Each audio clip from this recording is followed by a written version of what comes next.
guys, video guys. Di kita magtuga ni Kuya Dato. Di magto. Si Tala. Sa balong. Louder. Sa balong. Si Balong. For another video guys, parto galit tato no. So hindi natin inasahan na pagkatapos ng kainan doon kanina sa Esplanade, didiretso pa pala tayo dito sa isa pang tambayan, di ba? So papunta nga pala tayo ngayon sa Sulong. Oh, kitang-kita mo, tuwang-tuwa na naman yung bata.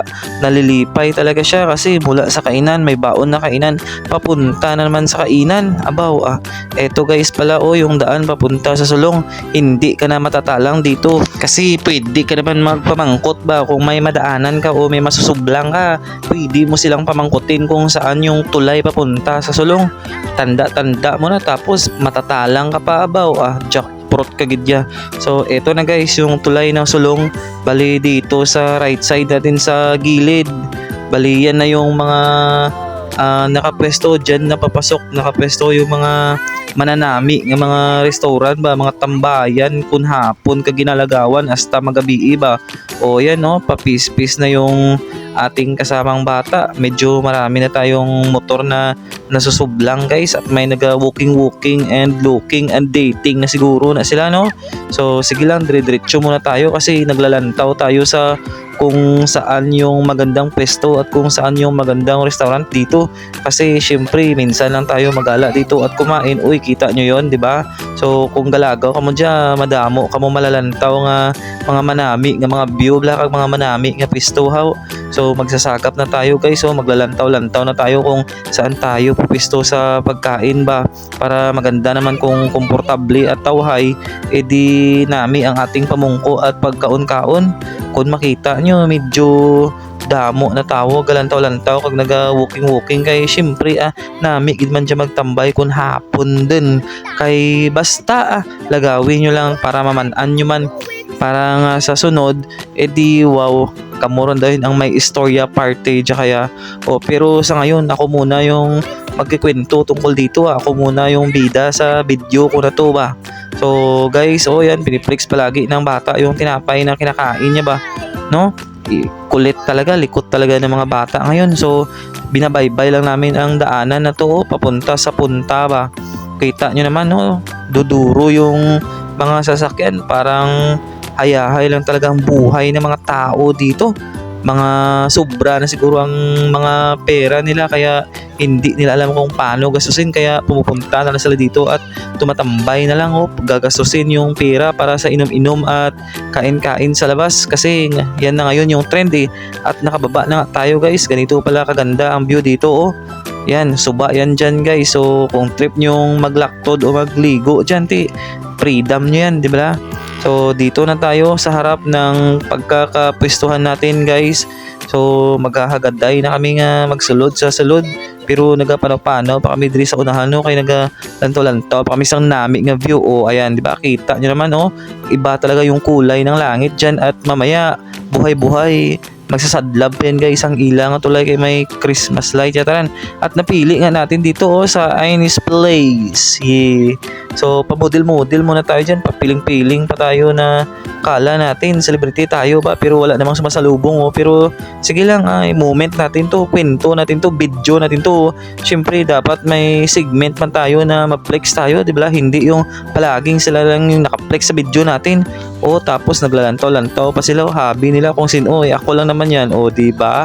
Ako lang yan mga repa. At syempre hindi rin nagpapahuli yung bata kailangan niya rin pinilit pa ako na dapat meron din siya pogi talaga bagong kupit So nagbu-walking siya parang kanya yung bahay at napili gali namin guys dito yung sa taas ba. Pumisto kami dito maganda kasi yung sa taas makikita mo yung sa ilalim, alangan naman na hindi, di ba? Sa taas na nga syempre ano pa ba yung aasahan mo na malalantaw mo dyan. At syempre hindi magpapalugi ang isa pang bata kawawa si daddy niya kasi kailangan niyang aalalayan di ba? So ganyan pala guys kahirap pag mayroon na tayong dinadapit At doon banda guys kita na natin yung may mga kumakanta may naga-jam na tapos may nag-good time na. Eto nga pala guys yung menu nila medyo affordable naman siya guys. Yan. So tingnan nyo na lang, lantawin nyo na lang kung magkano yung presyo at kung ano yung mga menu ba. Kung matanda na kayo, hindi ko na yan sarasarahin ha. So ito guys, medyo madilim na. Bali nagugulat pa rin tayo sa ating order. At kung lalantawin ninyo, bawat isa ay busy ba? Kanya-kanya cellphone Budlay talaga kung kada sara may cellphone, wala ka na maistorya. Kundi cellphone nanay na lang So doon gali guys sa dalom daw medyo nami ito ang view Kay may mga naga-jam-jam, may mga nagakanta-kanta. So waiting pa lang tayo sa order natin guys. At sa wakas, unang dumating sa ating order ay yan, rice. Siyempre Pinoy tayo hindi pwede na walang rice. At siyempre sumunod is yung sana all may pa-shake pa sila Yan. At hindi yan magpapalugi guys sa mga bata tingnan mo, sinipte na agad Pati si tita at yan na, umabot ng aming order guys yapon na ya. Hindi na to gala-gala lang kasi yapon na to. Mula sa baybay papunta dito, magyayapon na lang kami So minsan lang to matatabo kaya sulitin na natin, Buti na lang napadpad tayo dito, nagala tayo dito. At nung makatapos na kami kumain guys, eto na pala So umagi kami diri sa tulay guys. Sabi sa inyo magaganda Magaganda talaga yung tanawin dito Nami diri mag-agi-agi ka magbiyahe-biyahe kay madamo nagkatambay kag madamo ka na makikita ba. Yan, lantawin nyo na lang giliw. Bali ang ginagyan gali naman guys, papunta sa pihak ba sa bilyar yata. Sa bilyar ay malapos to sa may tulay sang Bilison sa Bilison National High School. Pangpang. So doon tayo guys maglalapos. So kung titingnan mo, maganda talaga naman na tambayan pag gabi Pwede ka picture dyan hanggat gusto mo, bahala sa buhay mo. Basta eto talaga yung tulay guys na sulong sa Sibalom lang to matatagpuan. Plano ko sana dalhin to ilagay ko sa likod ng bahay namin para maganda naman at madami naman ang dadayo at lalagaw doon at tatambay ba. Hanggang dito na lang muna, bahala kayo dyan. Matagal matapos yung tulay matagal tuloy matapos ang aking video. Okay, bye, sa sunod kamo naman pagid